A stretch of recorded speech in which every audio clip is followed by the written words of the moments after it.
Welcome to Randy's Old Time Radio Shows. Today, let's travel back to 1935 to the radio broadcast of Jungle Jim.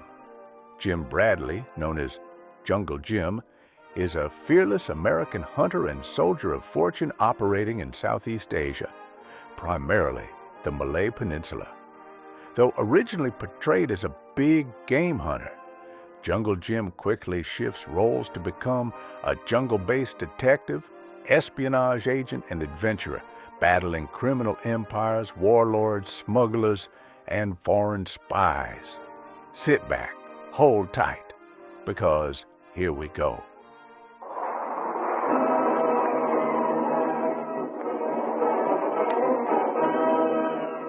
Presenting the adventures of Jungle Jim.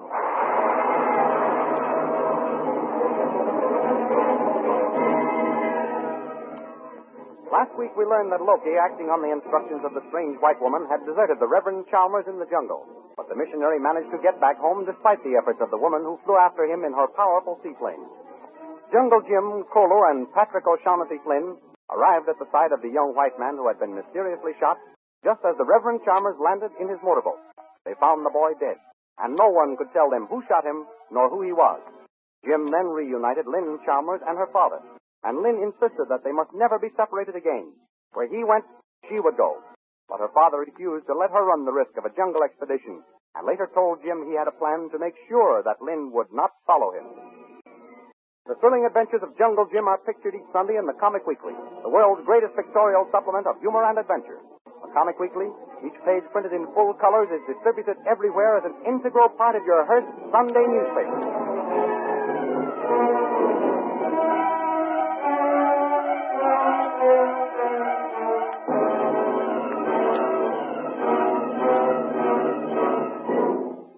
Now we continue the story.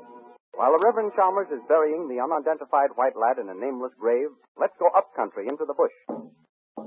The jungle is filled with the electrifying pulsations of tom-toms, telegraphing the news far and wide that the mystic cult is about to hold another of its savage ceremonies. At the plantation house, the white woman boss is making arrangements for a trip. Hurry up, Laba. There we go. Rabba, she hurry fast as she can. Put the drums in the planes? We, boss. The three of them. Big one, the so big one, and the little one. And the rattles? We, boss. Laba forget nothing. You'd better not. Tonight is the baptism of the drums. Nothing must go wrong. Nothing go wrong, boss. Loki get away this afternoon? That Loki, she's gone, all right. Loki's a good boy. He's only a native, but he's got brains under that flat straw hat. I got brains, boss. Plenty smart, these fellow Laba. Nobody get away from him. Missionary, she get away from Loki. Loki was smart to keep out of sight. What good Loki do at Burawani? That missionary know him now? Trust Loki to see that the Reverend gets one of our boys to guide him. We hope so, boss. We can be sure. I can fly down to Burrawani to check up on Loki. I'm not taking any chances on anybody. Understand, Laba? You mean me too, boss? Yes, I mean you most of all. Laba loyal to you all the time, boss. Honest. You'd better be. I'll get in the plane. All right, boss. I get in. All set? Mary. We're off.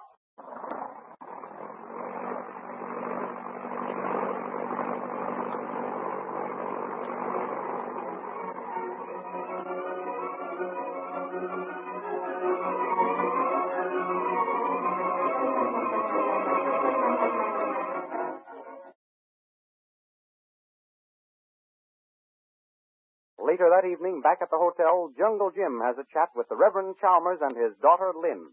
Kolo tells me magic is being made in the jungle tonight, Reverend. I'm not surprised to hear that. How can Kolo possibly know about it, Jim? Word travels like lightning through this country, Lynn. Native drummers beat out the rhythmless messages from village to village. The drums have sounded the call for a ceremony tonight. Jungle magic. What an intriguing phrase that is. I should love to see the exhibition. That's just where you're wrong, Lynn, my dear. Well, magic means just an optical illusion. But jungle magic is no sleight of hand.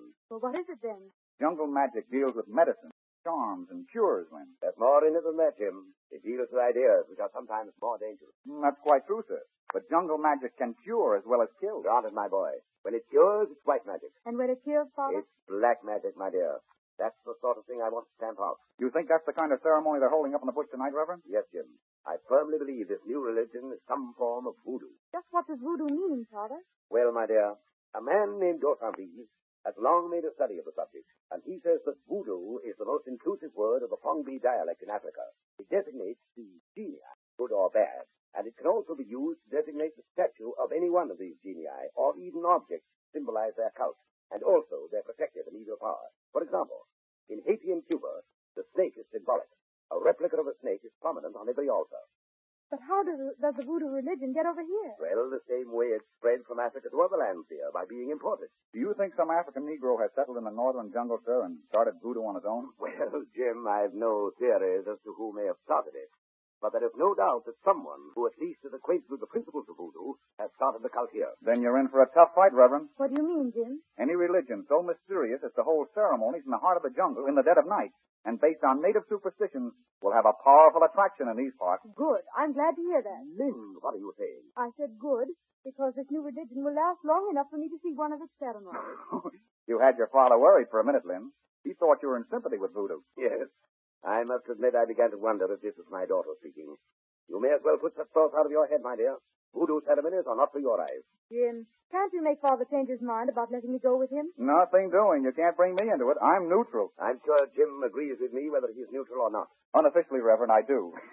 Well, it's getting late. I'd better get down to my temporary camp. Oh, must you go, Jim, so soon? I'm sorry, but I really must miss Chalmers. Cola will be wondering what has happened to me. I wish you could stay a little longer. You haven't told us anything about your adventures. Some other time, Lynn. It's getting late, and you must be tired after your trip. I'll see you to the park, Jim. Good night, Lynn. Good night. That daughter of yours is sure set on going with you, Reverend. Yes, that's why I didn't urge you to stay, Jim. I want to get a moment alone with you. You remember my saying that I had a plan to make sure she shouldn't go with me? Yes, sir.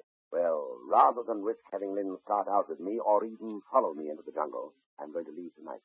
Without her knowing it? Yes. Now, here's a letter for her. Contains funds and an explanation. I want you to see that Lynn gets it after I've started. Okay, Reverend. I'll be glad to see that she gets it the first thing in the morning. Thank you, Jim. I knew I could depend on you. Good night and goodbye. I'll say good night and good luck, but not goodbye, Reverend. You know what I told you when you started up country before? When I begin to worry, Colo and I will be hot on your trail.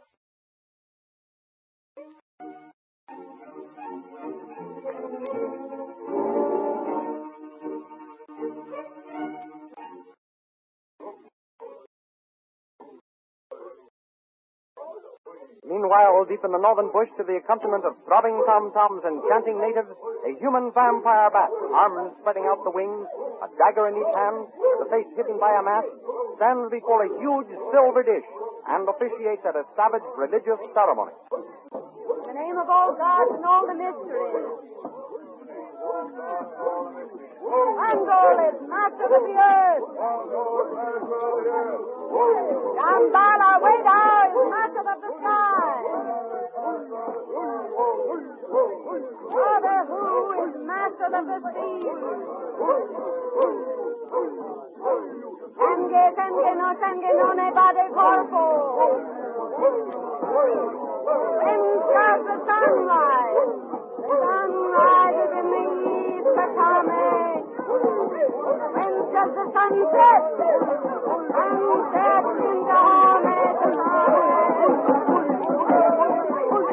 Samala calls. Samala calls.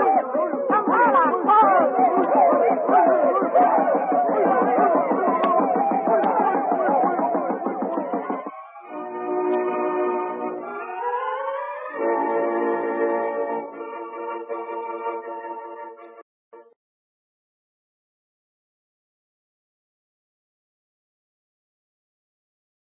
Late that night, Lynn Chalmers wakens from her sleep. Something causes her to get up and go to her father's room. Taps on the door. Then she softly opens it. Father? She goes to the bed. Father? Oh! Finding it empty, she rushes out of the room and runs down to the hotel room desk. where she rouses the sleepy clerk. You, wake up. Do you hear? Wake up. What? Have you seen my father? He's not in his room. Your father? The Reverend Chalmers. He's not in his room. Do you know where he is? Oh, the missionary. Yeah, of course. He checked out just as I came on duty. Checked out? Why, are you sure? Yeah, he has his bill paid and his keys. Then it was his motorboat I heard. Where has he gone, do you know? He said something about going up to the northern jungle, miss. Oh, then he's gone without me. Just as he said he would. Is there anything I can do for you, miss? Yes. May I have a pen and some paper, please? Yeah, miss. Here you are. Thank you. See that this note is delivered to Jungle Jim at his camp. First thing in the morning.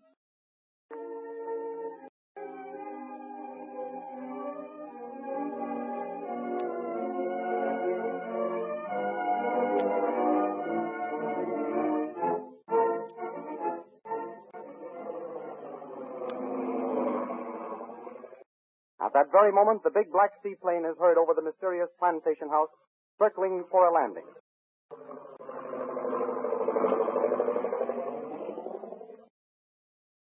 And gracefully skids to a stop on the beach. Hey, girl, what I tell you, boss?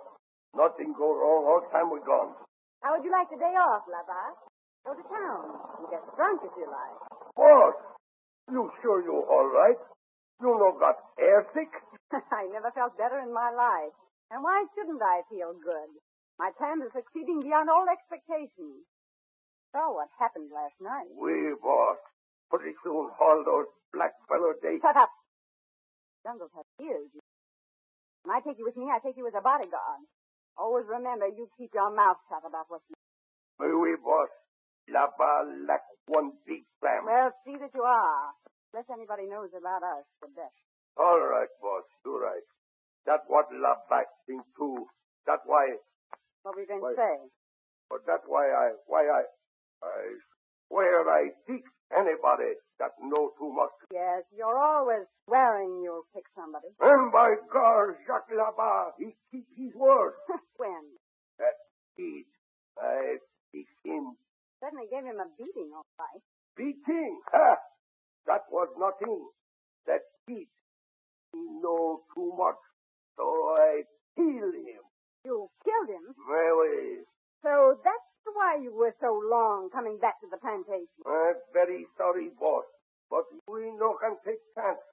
I have to kill that kid. You're a fool, Labat.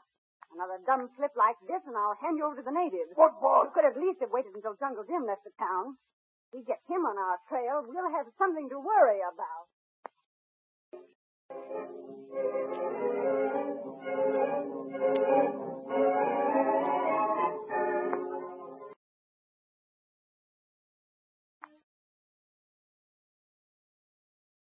Next morning at Jungle Jim's temporary camp on the fringe of the southern jungle, Jim prepares to deliver the missionary's letter as Kolu gets breakfast ready.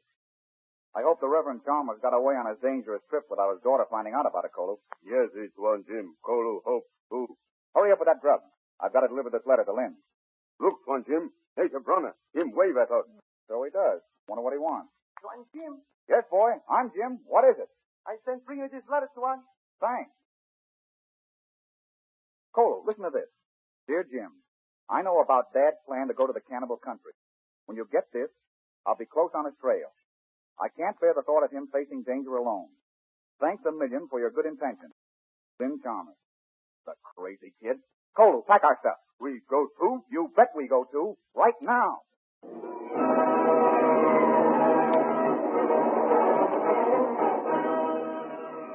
Will Jungle Jim overtake Lynn Chalmers and her father before they fall into the trap set by the mysterious white woman who swore she would kill anyone who interfered with her plan?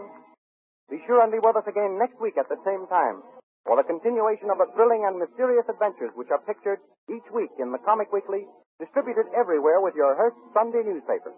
Next Sunday, the Comic Weekly will print another half page of those wonderful poster stamps, drawn especially for you by real artists. Become a member of the new and rapidly growing Poster Stamp Collectors Club by cutting out the colored poster stamps and pasting them into the official album available at all stores. Nothing more is required. And don't forget our date next week at the same time for the continuation of the adventures of Jungle Jim.